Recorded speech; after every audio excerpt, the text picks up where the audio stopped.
Frankenstein by Mary Shelley, Chapter 17. The being finished speaking and fixed his looks upon me in the expectation of a reply. But I was bewildered, perplexed, and unable to arrange my ideas sufficiently to understand the full extent of his proposition. He continued, "You must create a female for me with whom I can live in the interchange of those sympathies necessary for my being. This you alone can do, and I demand it of you as a right which you must not refuse to concede." The latter part of his tale had kindled anew in me the anger that had died away while he narrated his peaceful life among the cottagers. And as he said this, I could no longer suppress the rage that burned within me. "I do refuse it," I replied, "and no torture shall ever extort a consent from me. You may render me the most miserable of men, but you shall never make me base in my own eyes. Shall I create another like yourself, whose joint wickedness might desolate the world? Begone! I have answered you. You may torture me, but I will never consent." "You are in the wrong," replied the fiend, "and instead of threatening, I am content to reason with you. I am malicious because I am miserable. Am I not shunned and hated by all mankind? You, my creator, would tear me to pieces and triumph. Remember that, and tell me why I should pity man more than he pities me.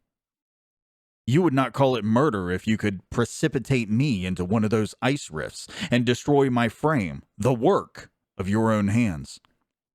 Shall I respect man when he condemns me?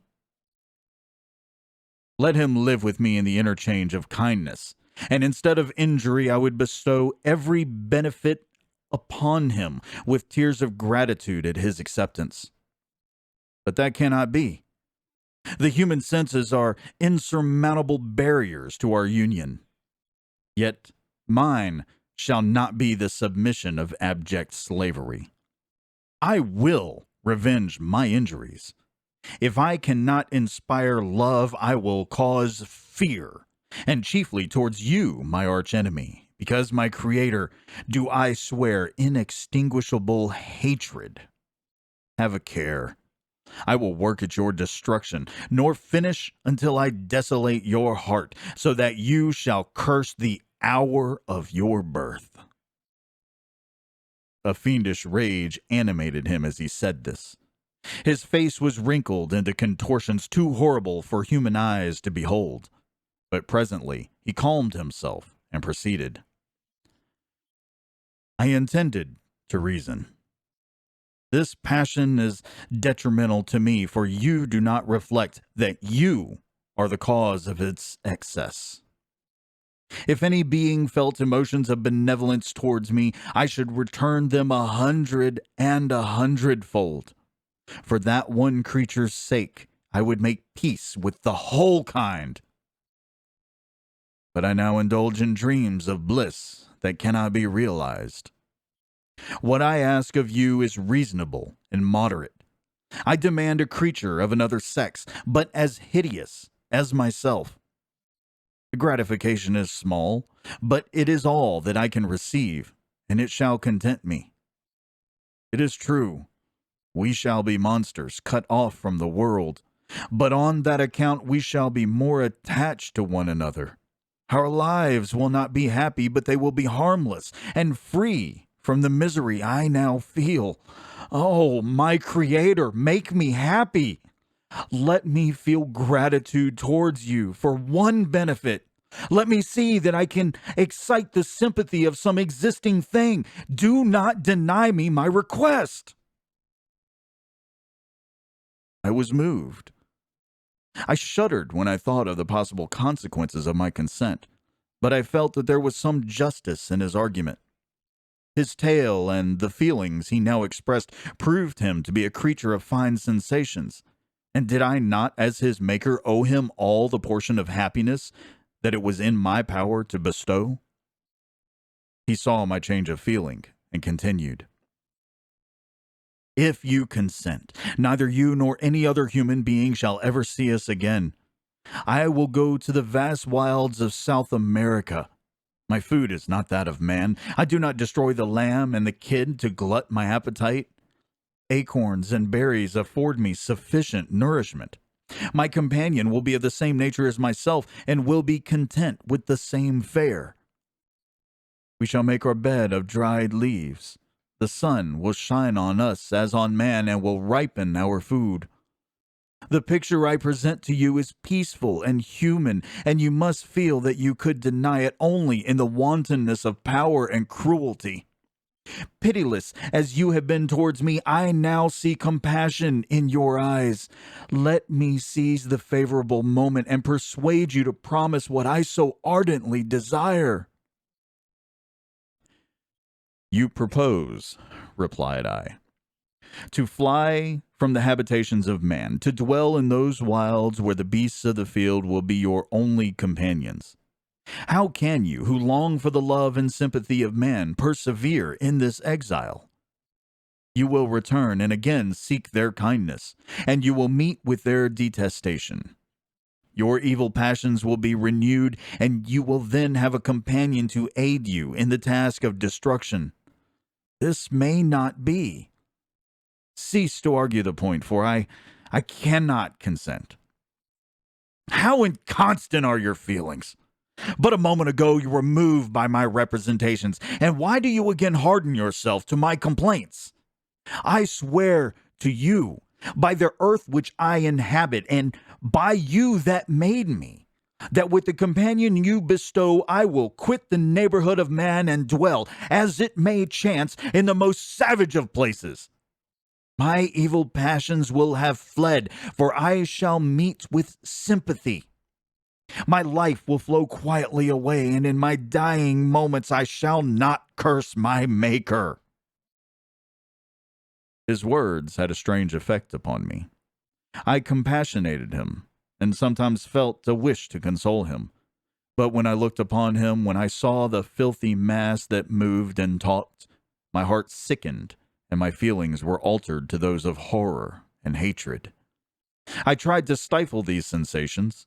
I thought that, as I could not sympathize with him, I had no right to withhold from him the small portion of happiness which was yet in my power to bestow. You swear, I said, to be harmless, but have you not already shown a degree of malice that should reasonably make me distrust you? May not even this be a feint that will increase your triumph by affording a wider scope for your revenge? How is this? I must not be trifled with, and I demand an answer. If I have no ties and no affections, hatred and vice must be my portion. The love of another will destroy the cause of my crimes, and I shall become a thing for whose existence everyone will be ignorant. My vices are the children of a forced solitude that I abhor, and my virtues will necessarily arise when I live in communion with an equal. I shall feel the affectations of a sensitive being and become linked to the chain of existence and events from which I am now excluded. I paused some time to reflect on all he had related and the various arguments which he had employed. I thought of the promise of virtues which he had displayed on the opening of his existence, and the subsequent blight of all kindly feeling by the loathing and scorn which his protectors had manifested towards him. His power and threats were not omitted in my calculations.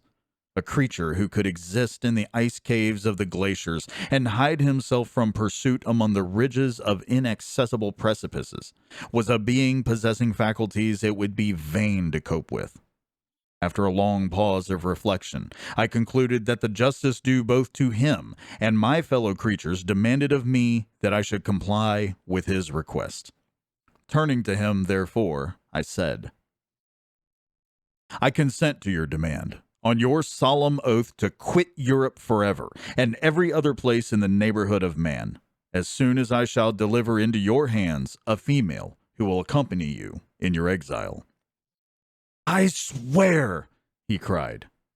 by the sun and by the blue sky of heaven, and by the fire of love that burns my heart, that if you grant my prayer while they exist, you shall never behold me again. Depart to your home and commence your labors. I shall watch their progress with unutterable anxiety, and fear not but that when you are ready, I shall appear. Saying this, he suddenly quitted me, fearful perhaps of any change in my sentiments.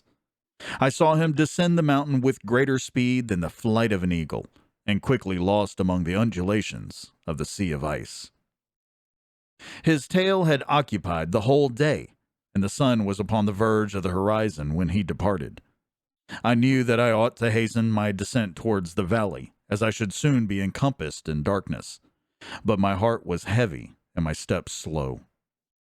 The labor of winding among the little paths of the mountain and fixing my feet firmly as I advanced perplexed me, occupied as I was by the emotions which the occurrences of the day had produced. Night was far advanced when I came to the halfway resting place and seated myself beside the fountain. The stars shone at intervals as the clouds passed from over them. The dark pines rose before me, and every here and there a broken tree lay on the ground. It was a scene of wonderful solemnity, and stirred strange thoughts within me. I wept bitterly, and clasping my hands in agony, I exclaimed, "Oh, stars and clouds and winds, ye are all about to mock me. If ye really pity me, crush sensation and memory. Let me become as naught. For if not, depart, depart, and leave me in darkness." These were wild and miserable thoughts, but I cannot describe to you how the eternal twinkling of the stars weighed upon me, and how I listened to every blast of wind, as if it were a dull, ugly siroc on its way to consume me. Morning dawns before I arrived at the village of Chamonix. I took no rest, but returned immediately to Geneva. Even in my own heart I could give no expression to my sensations. They weighed on me with a mountain's weight, and their excess destroyed my agony beneath them. Thus I returned home, and entering the house, presented myself to the family. My haggard and wild appearance awoke intense alarm, but I answered no question. Scarcely did I speak. I felt as if I were placed under a ban, as if I had no right to claim their sympathies, as if never more might I enjoy companionship with them. Yet even thus I loved them to adoration, and to save them I resolved to dedicate myself to my most abhorred task. The prospect of such an occupation made every other circumstance of existence pass before me like a dream, and that thought only had to me the reality of life. And thus ends chapter 17 of Frankenstein by Mary Shelley. I had to think for a moment. I was like, what chapter am I on? Did I even get that right? Yes, I did. All right. I just had to double check again because, sometimes I just can't trust my brain, especially after sleeping for 19 hours yesterday. Let me tell you, that COVID vaccine from J&J, it ain't no joke, man. Ain't no joke at all. Excuse the boom arm noise. I really need to replace this thing. So we don't have many chapters left in Frankenstein, and as I have stated before, that's probably going to be the I don't know. I had said that it might be the last long form book that I record for YouTube, and that may still be the case moving forward. I feel like audiobooks are generally going to be better served in an audio only environment. So if you're interested in following along with those, down in the description will be a link to anchor.fm, my page over there, where you can find me on Apple Podcasts, Google Podcasts, and Spotify, and a couple other podcast services. So I will still be over there. That much I can promise. Speaking of, tonight, I will be starting on a new series of stories since Viking Tales finished up last week. And this is going to be Grimm fairy tales. Fairy tales by the Brothers Grimm. And some of these you very well may recognize, and some of these you may not. I did start these on YouTube almost a year ago. I don't know. It's been a minute. But these are going to, of course, be recorded on a better mic with better audio processing, so they're going to sound better. If only I can speak. I'm pretty sure 19 hours of sleep have completely screwed me up. Pretty sure of that. Anyways, don't forget, guys, I do stream Thursday nights, Friday nights, and Saturday nights over on Twitch. Come by, have fun with this. It's a good time. It really is. Social medias, Twitter, Instagram, TikTok. I'm pretty much everywhere. All of these links will be down in the description. Just a quick little note: if you are ever interested in setting up a link page and you don't want to use Linktree, then use Koji. Use Koji. I love it. It's very easily customizable link page. The social media links, they're not huge, they're tiny across the bottom of the screen, so you can leave all your other important links where everybody is going to see them right off the bat.